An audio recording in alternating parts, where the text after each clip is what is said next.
ಕರೆಸಿದಳು ಕೆಂಪೇಗೌಡರ ಇಲ್ಲಿಗೆ ಮರದ ಜೊತೆ ನಗರವನ್ನು ಕಟ್ಟಿಸಿದಳು ಮೆಲ್ಲಗೆ ಪೂಜೆ ಬಿಟ್ಟ ನಗರ ದೊರೆಯ ವಿಜಯ ನಗರಕ್ಕೆ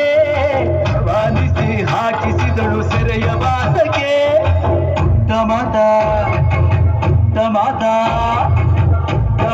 ಬಿಟ್ಟ ಹರಕೆ ಗಟ್ಟಿ ಮಾಡಿಸಿ